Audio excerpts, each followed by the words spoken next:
بيكم أصدقائي متابعين قناتي ومتابعين مسلسل ظهور الدم. قبل البداية مش تنسوا تدعموني بلايك واشتراك في القناة.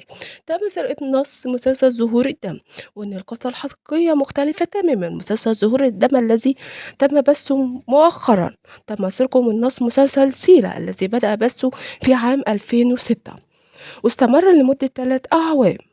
طبعا كان النص لبورو وطبعا سيلا الذين تزوجوا بنفس طريقة باران وديلان، نفس الشخصية بنفس الشيء في مسلسل منى. طبعا سيلا تزوجت بوران طبعا لتحميه من القتل، وكذلك ديلان تزوجت باران لتحمي أخوها جودة.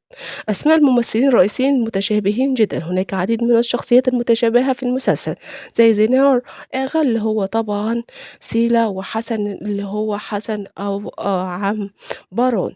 ده نفس الشيء، يريد أن يكون هو آغا القبيلة، يعني هو اللي حاكم القبيلة وبيكره وأخوه طبعا مقاعد على كرسي متحرك. نفس الشخصيات ونفس الأسلوب ونفس الشيء. لو انتوا بحثتوا عنه على اليوتيوب اهي الشخصيات اللي انا وريتها لكم، دي حسن وده اخوه طبعا عم بورون في المسلسل سيلا.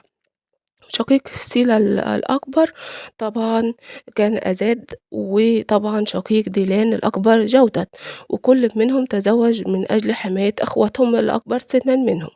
طبعًا شخصيات متشابهة جدًا، جدًا، في حين إن طبعًا السيدة اللي تحب سيلا في الإطلاق السيدة أزيزة لم تترك ما فعلته بديلان، وبدأت حنيفة طبعًا كلّهم يجبرون بناتهم على الزواج من زعيم القبيلة من أجل حماية أبنائهم. نفس القصة ونفس السيناريو. وطبعًا تقدروا تشاهدوا مسلسل سيلا وأنتم تتأكدوا من كلامي. طبعًا إذا عجبكم الفيديو مش تنسوا تدعموني بلايك على الفيديو ده واشتراك في القناة عشان يوصلكم كل جديد أقوم بتنزيله عن مسلسلنا ظهور الدم.